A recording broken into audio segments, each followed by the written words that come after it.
That line between games and reality keeps getting thinner and thinner and thinner every day.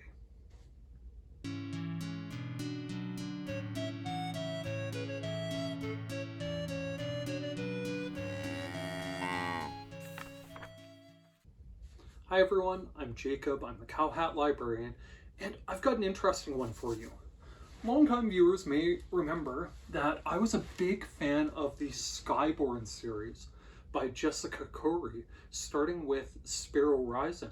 I thought they were a lot of fun, and I was really interested to see what Khoury came up with as a follow-up.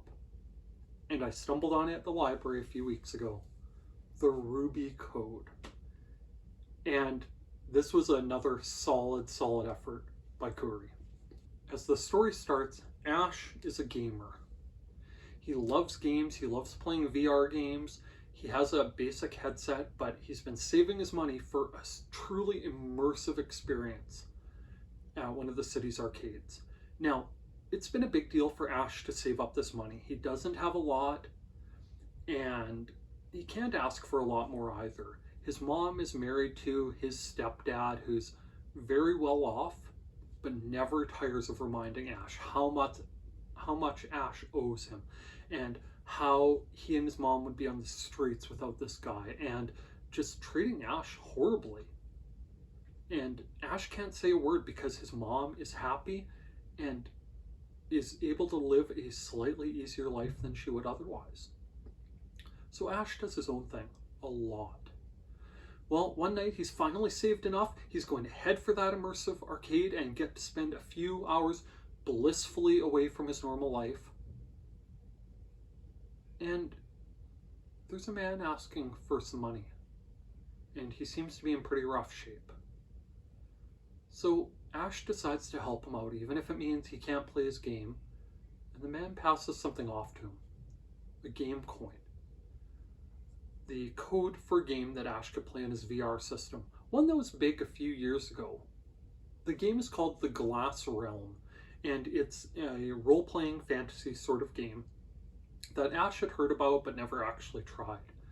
When Ash starts playing the game for a little bit, he runs into an odd NPC, a young woman who works in a family store that sells weapons and armor and other supplies.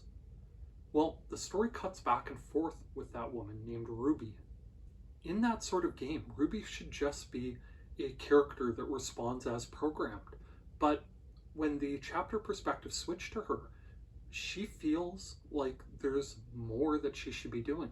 She shouldn't be replying to the same dialogue over and over again. She shouldn't be endlessly polishing the same sword at the countertop of this store.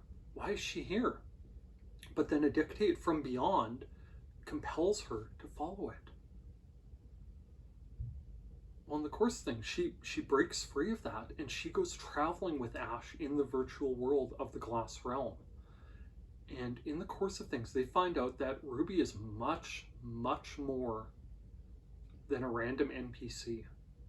She's an advanced AI that was created, that developed curiosity and then other emotions, and was originally programmed for military purposes.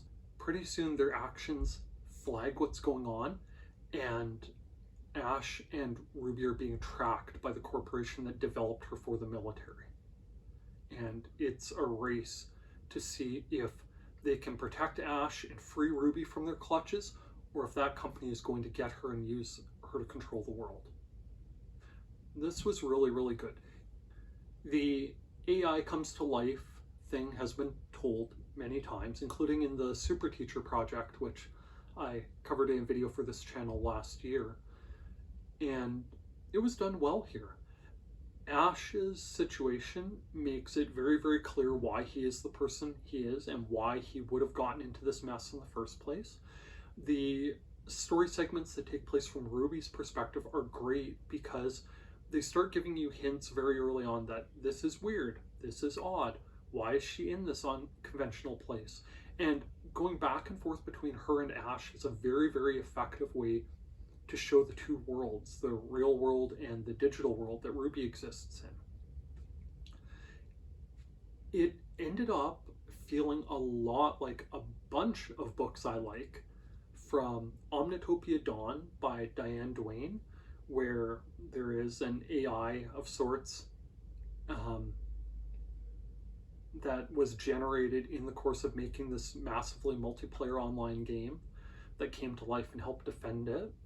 It takes some elements from You by Austin Grossman, about a man who goes and works for a gaming company that his friends had founded, and he runs into this weird item that a friend generated that's been released into the game worlds and causing all sorts of havoc. It borrows a bit from The Matrix, the idea that there's this thing that's so skilled in the virtual world that it can affect real world stuff.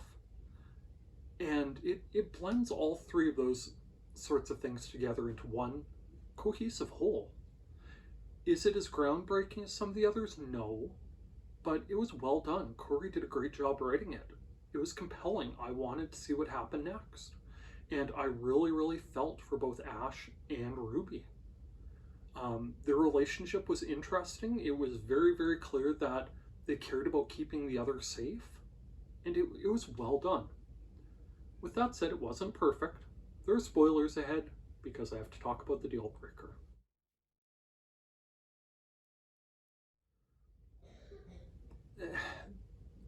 This is a minor nitpick. The deal breaker is simply this.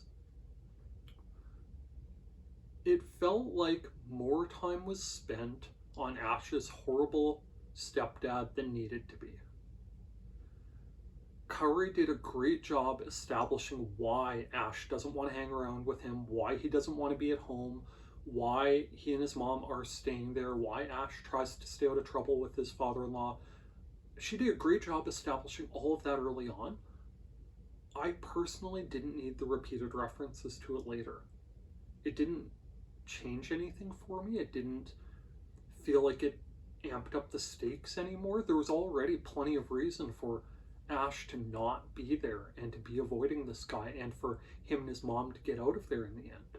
And that didn't feel especially necessary to me. Still, this is the tiniest nitpick. Khoury did a great job writing this. I wholeheartedly look forward to the next effort as well.